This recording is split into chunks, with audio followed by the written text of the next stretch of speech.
I cannot believe what I am witnessing as the Austin Reaves hype train just keeps gaining momentum as he hits a game winner at the buzzer in order to take down the Minnesota Timberwolves and to bring the Lakers back over to a 500 record, over a 500 record. In today's video, not only we're going to break down the masterclass and the historic run that Austin Reaves is on, but how the Los Angeles Lakers can build on this as a team and keep up the positive momentum. And welcome to Lakers Digest. My name is Hunter Pitcoff, and we cover everything surrounding your Los Angeles Lakers. You can even tell I'm riding on a high right now. No drugs, purely vibes. It is Austin Reaves and what he's been doing on the basketball court that has Laker fans up right now. If you want to keep up with everything surrounding your purple and gold, hit that subscribe button. Because look, it's a 50-50 split right now. More of you guys actually listening are subscribing, so we appreciate it. But with that being said, half of you still are watching and not subscribed. Again, free around-the-clock coverage surrounding your Lakers. You want to keep up with everything. Rumors, reports, game coverage, game winners.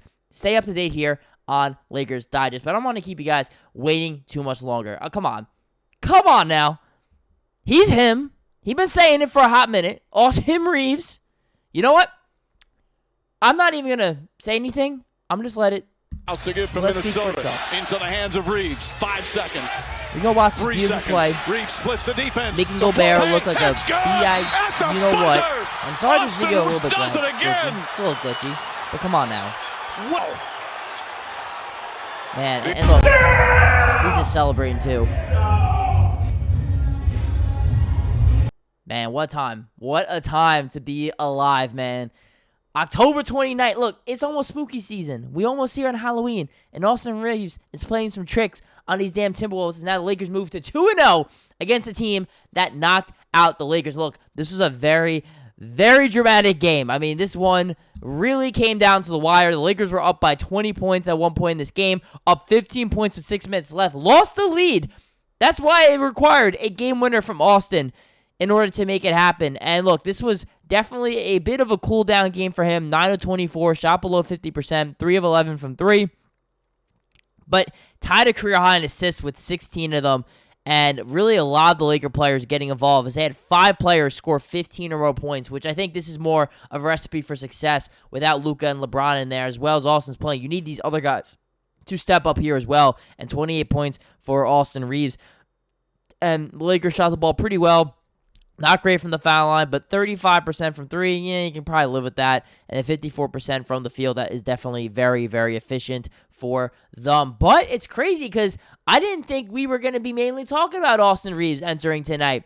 I really thought that this was going to be a different spotlight on a player who by far and away had his best game as a Los Angeles Laker early this year. I really thought this was going to be the Jake LaRavia legacy game. I thought that is what we were going to be talking about, guys.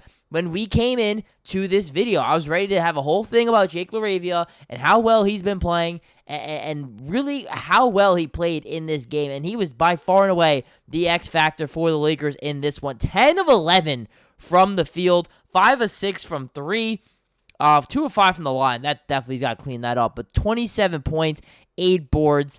He was absolutely fantastic. Outside of almost fouling out, by no means. Look, it's late here on this East Coast time. I apologize for the yawns, but by no means was he perfect. But Jake LaRavia was awesome in this game. Hachimura continues to just be really solid and consistent for the Lakers. 17 points, 5 boards, 4 assists as well for Rui. Not bad at all, and shooting 50% from the field. And DeAndre Ayton, again, him and Rui have just been solid. 17 points for him as well. 10 boards. He continues to clean up on the glass.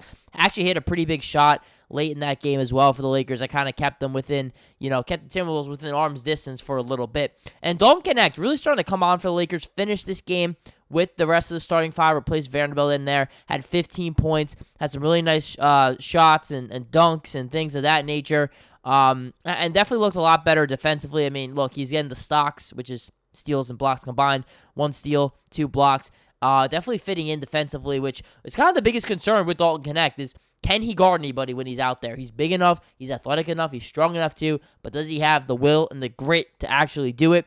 He has done that so far this season. He's earned his keep, and perhaps he's someone who's going to continue to get more opportunities for the Los Angeles Lakers while Luka's out, but also even when these superstars and LeBron and Luka come back, this could be somebody as well that we can look at and really can elevate himself into the rotation. Again, even guys like Marcus Smart and Gabe Vincent not playing tonight. Dalton needed to come in, step up, make a play, make that presence known off the bench. Nick Smith actually giving some good minutes too. And Jackson Hayes did return in this game. That's going to bring us here, guys, to our final point. And let's look ahead to what is to come for the Los Angeles Lakers, because we do, in fact, actually have some pretty positive news on the injury front, as J.J. Redick gave us an update on Wednesday night, telling Dave McMenamin as well as other Lakers media staff saying that J.J. Redick saying that there is no return date or set return date in mind for LeBron, but the team is eyeing the second or third week of November as a general range. As for Luka, Redick says the team hopes to have him back sometime in the next couple of